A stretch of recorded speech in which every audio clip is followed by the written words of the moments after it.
हम शांति और सुकून का तो संदेश दे, लेकिन शक्ति की बागडोर है, उसको छोड़े, उसको छोड़कर कोई भी शांति की मनना या शांति की परिकल्पना भी बिना शक्ति के दूर दूर तक नहीं है। अगर हम चाणक्य की और बातें करें तो चाणक्य ने कहा था बार बार धोखे को माफ करना ये दयालु की पहचान नहीं बल्कि वो मूर्खता की पहचान होती है, चाणक्य ने कहा था।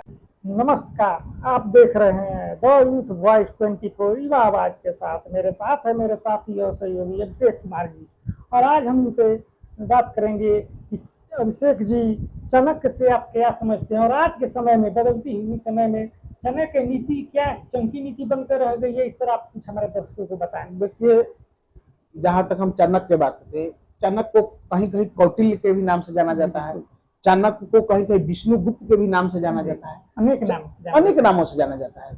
चाणक्य मूल रूप से जो आज के समय पाकिस्तान है वहां के रहने वाले थे, और एक तक्षशिला विश्वविद्यालय जो है वहां ये प्रोफेसर थे। तो उस तक्षशिला विश्वविद्यालय में दूर दराज से भी विद्यार्थी पढ़ने आया करते थे, और देश दुनिया के बारे में भी चाणक्य एक गहन अध्ययन करते थे। उनके देश दुनिया में घट रही घटनाओं के बारे में वो चाणक्य उत्सुक रहा करते थे, वहां भी अवलोकन करते थे क्या हो रही है।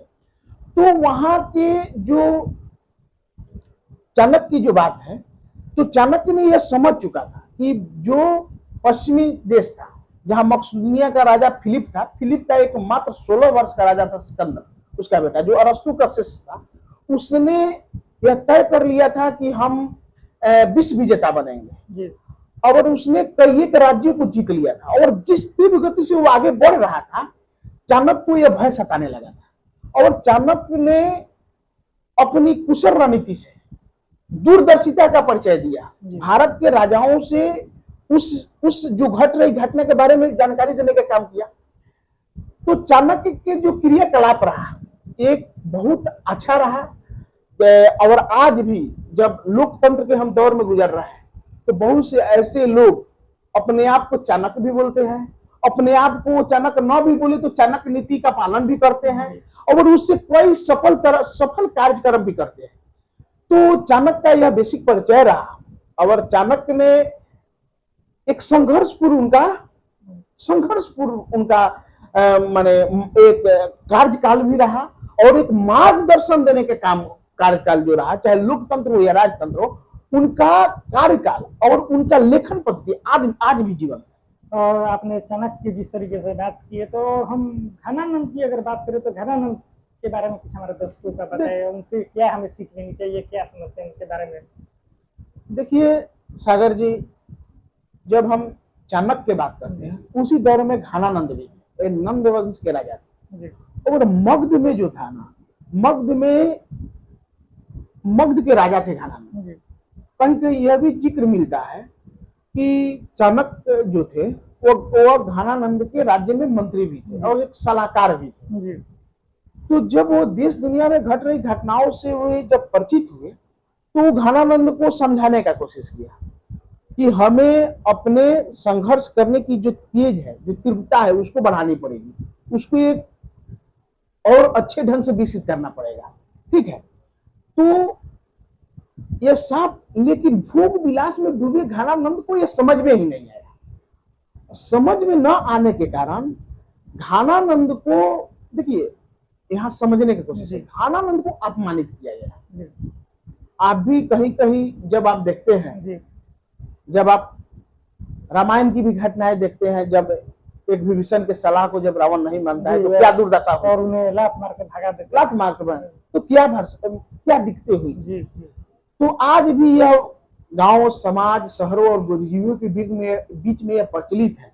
जब समाज पढ़े लिखे लोगों का अपमान करता है, जब समाज पढ़े लिखे लोगों की भविष्यवाणी को टालता है और अपने भोग विलास में डूबा रहता है, तो इसका जो परिणाम होता है आगे चलकर बहुत भयावह होता है, बहुत घातक होता है।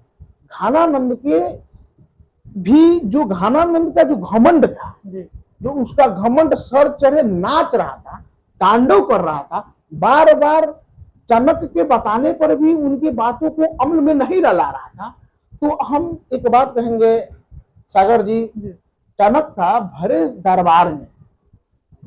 दरबार में चाणक्य को अपमानित किया, बेइज्जती किया और पीटा। तो अभिषेक जी, मेरा एक और प्रश्न है, चंद्रगुप्त मौर्य और सिकंदर के बारे में आप क्या समझते हैं? देखिए, चंद्रगुप्त मौर्य के बारे में जब हम बात करते हैं तो चंद्रगुप्त मौर्य का जब घनानंद के दरबार से अपमानित होकर जब उनको निकाला गया चाणक्य को, तो चाणक्य को एक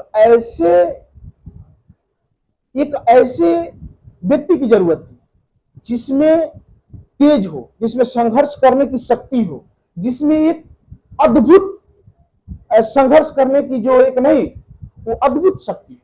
तो कहीं कहीं चंद्रगुप्त मौर्य को लेकर विभिन्न तरह की अपनी अपनी कहानियां हैं। कोई कहता है कि एक खेलते हुए बच्चे को बीच में विशेष प्रतिभा देखा चाणक्य ने और उसमें से चंद्रगुप्त मौर्य बनाया। जैसा भी रहा हो, हमने यह कहेंगे कि चंद्रगुप्त मौर्य को चंद्रगुप्त मौर्य बनाने में, एक संघर्षशील योद्धा बनाने में चाणक्य का एक बहुत बड़ा योगदान रहा। आप यह भी कह सकते हैं चाणक्य न होते तो चंद्रगुप्त मौर्य न आते।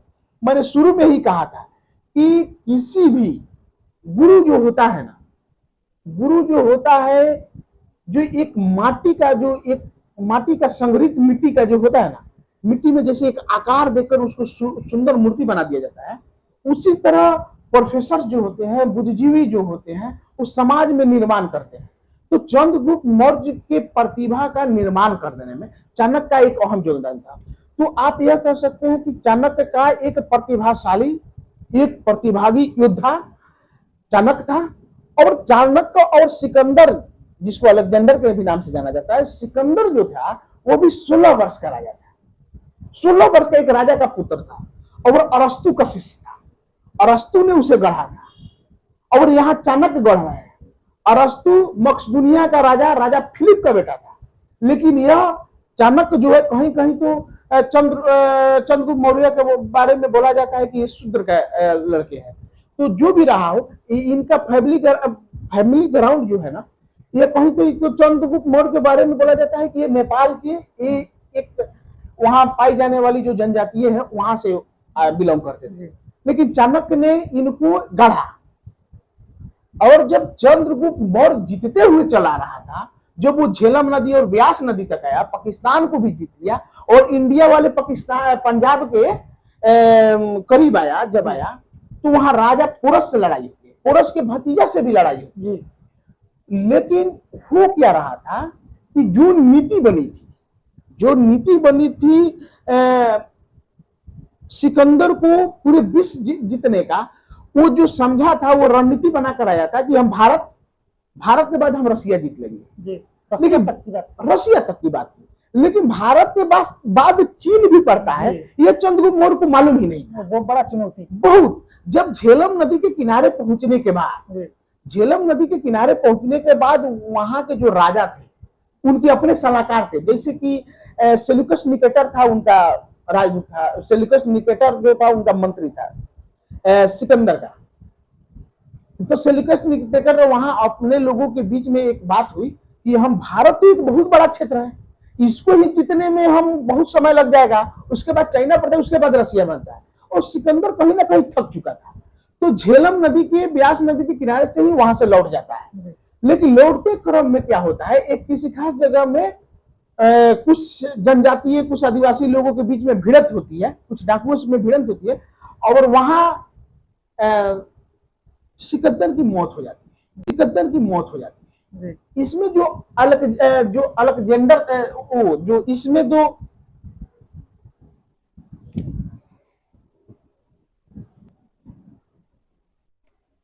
तो यहाँ चंद्रगुप्त मौर्य जो है के समय सिकंदर को यह मालूम हो चुका था और सेल्यूकस निकेटर जो उसका राज्य मंत्री था, उसका सलाहकार था।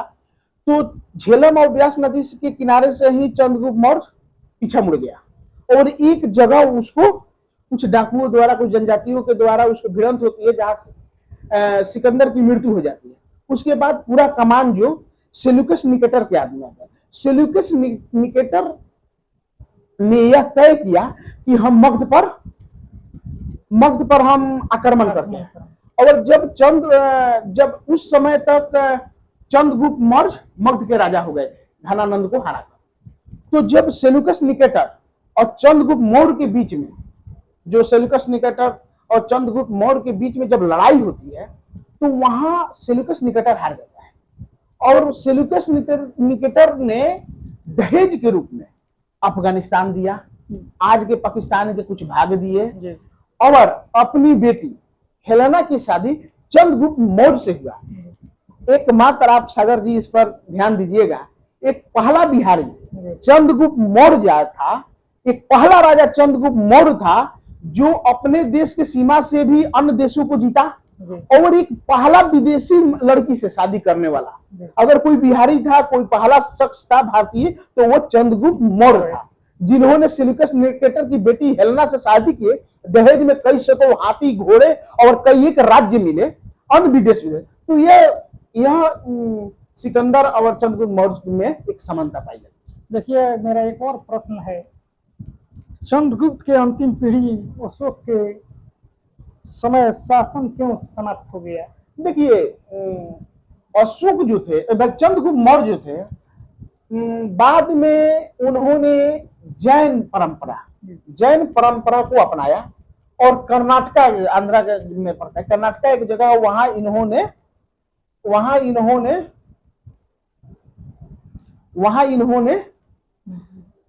समाधि ले लिया। वो जैन में एक परंपरा के तहत उन्होंने समाधि ले लिया।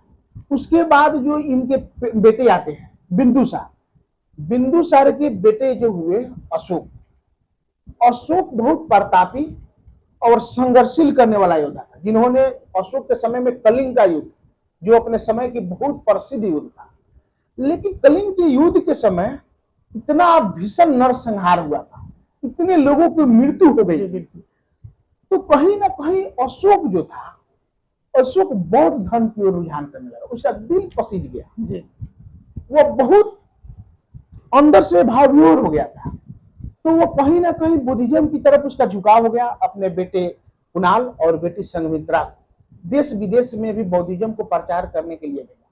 अशोक ने अनेक स्तंभ को, जैसे लौरिया स्तंभ, अन्य जगह के स्तंभ है, वैशाली में अन्य स्तंभ को बौद्ध धर्म के प्रचार करने के लिए लगाया। लेकिन यहाँ एक चीज हम जब तक अपने इतिहास से सीखने की बातें हैं, कोई भी राज्य, चाहे वो राज्य काल हो या लोकतंत्र का समय हो, लोकतांत्रिक काल हो, हमें अपने शक्ति को छोड़कर किसी भी मार्ग को अपनाना नहीं चाहिए। और हमने कहा, मैं जहां तक बुद्धिज्म को समझ पाया हूं, जहां तक अन्य धर्म को समझ पाया हूं, बुद्ध ने कभी नहीं कहा कि तुम अपने शक्ति को कमजोर करके हमें अपनाओ। बिल्कुल, बुद्ध ने न जाने किन लोगों ने और कैसे लोगों ने मार्गदर्शन दिया अशोक को।